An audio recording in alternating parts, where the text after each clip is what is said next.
Brains, how you doing, mate? Apologies for not reading your super chat the other day, but I did redeem myself because I read it out today. You evil bastard, John! You evil bastard!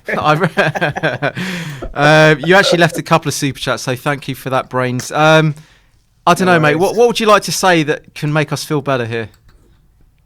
Oh man, I'm like caught in this weird place of like trying to kind of like keep it together and make a funny comment and like not want to fucking cry. Yeah. It's like, you know what I mean? It's like I've watched this fucking team for over 20 years. Yeah. And it's like we're in a proper point where there's not really much way out of this. Like we can't get to that January window and start buying players. You know what I mean? Like Levy's not going to do that. I genuinely think this fucking guy is an Arsenal fan. I think Levy's an Arsenal fan. Yeah, I've started to think that as well. Isn't his missus is linked with? I'm pretty sure she's the daughter of Dean from Arsenal as well. Dean. Yeah, you remember Dean who used to be the chairman of Arsenal? Yeah, Mike Dean. Yeah, the conspiracy grows. The conspiracy grows. No, but what Brains. was that though? There was no press. There was no. Yeah. You could see in the first 6 or 7 minutes there was some duels in their half, and in the Chelsea game we won those duels. We drew them into traps. We created the triangles and we nicked the ball. Yeah. In this game we'd nick the ball and then we'd give it away. It would turn over back to them. It's like they weren't even like doing that much to win the ball back. It was like fumbling the ball spinning off, bad touches, players trying to do too much. It was like just, we made them look like a great team. We made them look good. That's the annoying thing. They weren't even that good. Yeah. That's the so frustrating thing. They did a Spurs. They like how we had beaten them anytime we've ever beaten them. We catch them on the break and we annihilate their defense. They did that to us. We didn't even get like tackles in when they did break our defense. We didn't get like a couple yards to them. This is the crazy thing. Yeah. It's like and what was the thing with like Dyer and Sanchez playing fucking Wimbledon in the 80s, like long balls over the top. I know. To fucking no one. Did you see John Fashanu on the fucking pitch? Yeah. Why are you pinning balls over the top to no one? Brains, you know what? They did a stat during the game, and they said percentage of our passes which went long, 36%. Do you understand? Do you actually understand that stat? It's when you put all the passes together, 36% of them were long balls. Not even like little sideways passes. 36%. What the hell, man? So, Brains, we're looking for progression this season, okay? So, this is Tottenham's per game ranks this season. Oh, yeah. 18th in goals, 20th in shots, 20th in chances from open play, 20th in big chances, 20th shot creating actions, 20th distance covered, 19th progressive carries, 20th successful pressure, 19th shots allowed. Is this progressing this year? I'd rather have goals allowed. Yeah. It's kind of funny that the sponsor of the show is Manscaped now, because I actually kind of think it should be Let's tampons, because we're fucking a bunch of pussies out there. Yeah. A bunch of bloodied fucking pussies. That's what we are. It's like the thing about this is like we can't. That's going to be our title for this, isn't it? I'm not trying to be funny. Sponsored by Tampex. Yeah, exactly. But this is the thing. It's like as a fan base, we have to stop being delusional. We are not a top 6 team. No. We are not a top 10 team. We are gonna finish this season. This season's done. Yeah. Like we're in a situation where we can't sack Nuno because who are we gonna have? Ryan Mason for another 8 months? Yeah. But what are we gonna do? Like no one's gonna come. Graham Potter's not gonna leave a team who's gonna be top of the league tomorrow to come and dive into this shit show. It's like we're stuck with a manager who has no time, who has no idea how to get these fucking snowflakes to play for him. They don't want to play for him. So I'm saying, if I say Nuno out, I'm not saying it's because Nuno is, sure, he probably told them to play long balls over the top out of desperation because he doesn't have any time to get something going with them, and they're not working for him. You can tell these players are not working for that man. So I'm saying Nuno out for your fucking self. Quit. Like save your career. Your career is going to be in the same place as Dele Alli's at the end of the season. No one will fucking touch you. Like, no one's going to touch you at the end of the season. If he gets Spurs, a team who's been challenging, even in the kind of shit show of the last 2 years, for top 6, and he ends up 4th bottom, which I can see it being, where does he go? He's going to go into the championship or something. Go to Scotland and manage fucking Hibernian. You know, where does he go? You know, that's what I'm saying. So I think we just have to be super realistic. We do not have a better squad than Arsenal right now. They have depth. We do not have creative players that they have. Smith Rowe would get in our team. Martinelli would get in our team. We have 2 strikers. Martinelli would get in our team. Pepe would get in our team. Aubameyang would get in our team. Like, we do not have a good squad. Like, we have Højbjerg. He's a strong player. And then that's it. And that's the shocking thing. Tanganga is strong, but he can have games like this where it's too much for him. He gets kind of overrun. So it's I'm looking at that there. Tomiyasu was better than any defensive player we had on the pitch today. And that's the crazy thing, is we had that guy. So at what point do us fans listen to Brian Daigle and fucking march on the stadium, get that little bald cunt out of his office, strip him fucking naked, get the Arsenal shirt off his fucking back, and kick him down Holloway Road, bloody, kicking, screaming like a fucking Xerxes from Game of Thrones. That's what we got to do to that motherfucker. Because we are going to die in our asses if we don't. That is if we only had 1/100th of that passion, we might have done all right.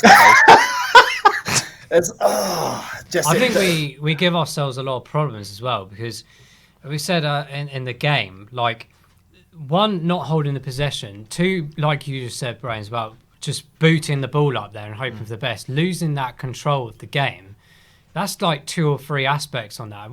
It was even actually, I think, just before the second game, we were shouting about that, and then we go and concede the goal, and then Harry Kane does something, he's trying to chase back. We're all over the place. And who do you point the finger at? Because it's a bit of both, isn't it? It's like the manager for not having, I don't know what he does in training, but you know, these players, they're not new.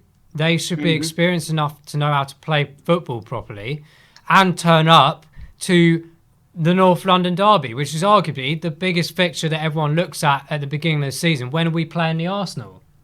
You know what it is? It's like, how bad is this? Kane loses the ball. Fair enough. He tripped over the ball. He's not. His legs aren't working right. As you know, there's a whole bunch of things going on structurally in the club, structurally in his head. You know, he's in a bit of a wobble. But the thing is, he's the only player that almost gets a tackle in to stop that goal. He lost the ball in the 18-yard. How do they get through our team and no one gets close to them? That's the shocking thing. And you know what it is? It's like, you know, when you have like a team and you're training young kids, and you've got like a really good player and he gets beat and he goes, ugh. That's what we are right now. It's like, ugh. Like someone else will deal with it. It's just they want the ball to their feet, and if it's not to their feet, they don't care. They don't want to move about for it. Every time someone's in a wide position to cross it in, no one's there. And it's like when you were saying about Mora pushing forward all the time. Like, there's no one there. There's no one calling for it. No one there calling. Nothing. So what does he do? He gets fouled or has to go back. Yeah. What's the point? There's no creativity. And then when you look at like you know, and Ndombele is like playing a little bit better. It's like we're now relying on a player who didn't want to be at the club, who didn't start any games. We're like, oh please, but that's how desperate we are. Do you know what I mean? It's like we just have Nuno got sold he got sold down the river. You know, he was the 9th choice, but he was the only one who would come and take on this squad of players who, after the Champions League, that beat the shit out of a lot of players. And it's just been downhill from then. Heads have been down, but also heads have been down, and yet they're comfortable. They're comfortable. That's the worrying being thing. The shit. That's the worrying thing about it. It's not even though like we're down, let's fight our way back up. It's like we're down, but it's like, oh, whatever. They'll take the money. Have some fucking balls. Yeah. Have some balls. Yeah, they'll take the money. They're professional footballers, and this is football. It happens. It's like we've got beat by Crystal Palace 3-0, Chelsea 3-0. Arsenal 3-1. Have some fucking self-respect and get a fucking 1-0 defeat. Jesus Christ. At least go out there and defend. You know, like, Nuno is making a series of shit show decisions, but it's because it looks like he's panicking for his life. You see him in the press conferences, and like Ali Gold got him to really go deep. He kind of lost it. He kind of was like, look, I don't have time. I don't know what to do here. Like that's essentially what he's saying is like, I've been given the squad. I've had 3 weeks with them. This is the shit we're in. Now we have no time to train. We have a day off, so you got to do physio, you got to do recovery. You can't go into tactical fast sprint training in that day. And then you got like the next day where you're not supposed to train, and you could have a training the next day, but you got a game the next day. So what's he going to do? And this is the thing. We are on this slope down, and we have this shitty Conference League thing. Arsenal were in a shit show there for a while, but they didn't have the shitty midweek Euro thing. So they can train, they can work on progression, they can, get some fluffers in, jerk them off, and make them feel a little better. we don't have any of that. Get some fluffers in. That's what we need. We need to get some fluffers in. Oh my goodness, Brains, you are so good value today, mate. I'll tell you what. I'm dying here. No, you're actually making my day. Actually, like you're actually making it up because I nearly committed. I nearly jumped out the window 20 minutes ago, but you're actually making me. Hold a bit of sanity. I could hear you guys while we were waiting for the thing to come on, and just hearing your sighs, it was like, this is gonna be a cracking show. No, but it's a cracker. But you actually brought some comedic moments, so bless you for that, Brains. Bless you for that. It's a shit show. It's an absolute shit show. I've never seen us come out for North London derby and not give a shit. I've never seen it before. At least when we've lost in the past, and we've lost 4-2, but we've seen some fight in that game, and they've hit us. They've hit us on the counter, and losing whatever. Is acceptable, but losing when they don't give a shit. Yeah, I can't take that, mate. I can't take that. Minimum commitment is that you put your foot in for tackles. You like. We're looking like fucking hell. We let Lamella go. Jesus Christ! Brains, right? Yeah. You Harry Kane, right? He's one of my favourite players of all time. But today we know his mental state and everything. But out of all the players there who have been there the longest and know what this game means, there was jack shit from him today. Of course. And that's what pisses me off the most. And quite frankly, after today, I could not give a crap about him. I hope he's gone as quickly as possible after that. You know what? It's all right for the other games, but today is unacceptable. He's playing, especially in a game like this, but you know what he's playing like? He's playing like that kind of, he's like, like when something goes wrong, he's like, like, I'm not gonna, what can I do? I've carried this team for too long. He's disgruntled and he has a right to be. But how about think about the fans who have backed you for a number of years as well, and the fact of your own pride to turn up to a game like this today. Yeah, that's what's sickened me the most. If he had pulled something out bad, all I want to see is him turn around to the players and like, hey, like fucking come on, and galvanize them, grab a player by the fucking shirt and he's gone. Them, like he's gone. He doesn't care, and that's the thing. Who does care in that squad? No one. Who cares? Skip came on and threw his arms. No, do you know what? Skip and Hill I actually thought were the best. As soon as Skip came on, within 5 minutes, he was the best player. Skip needs to start every game from now on. I think he's a phenomenal player. 100% agree. And Gale, I feel bad for because he's getting thrown in the deep end, and it's like he's trying to make things happen. At least he's trying. You can see he's got skill. He's trying. It's just like Jesus, like throw a kid like that age into the deep end in a game like that. It's just, I know it's sad. It's sad. Anyway, Brains, I could talk to you all day, mate. You actually give this some good therapy, mate. I have to say, when you came on, when you went into that Levy rant, it was like it's the best part of my day, I think. That's a bad day. That's when it's a bad day. That's when it's a bad day.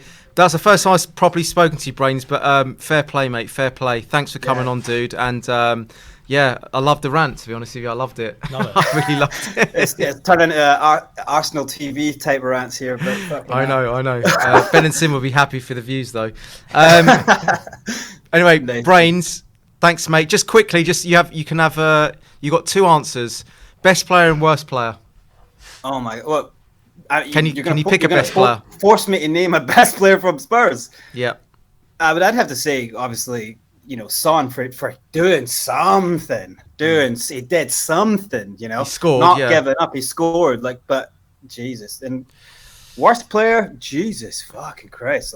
I mean, I don't know what Dele did. I don't know who he is. I don't know where what Stephen King character came and snatched his fucking soul from him. Do you know what I mean?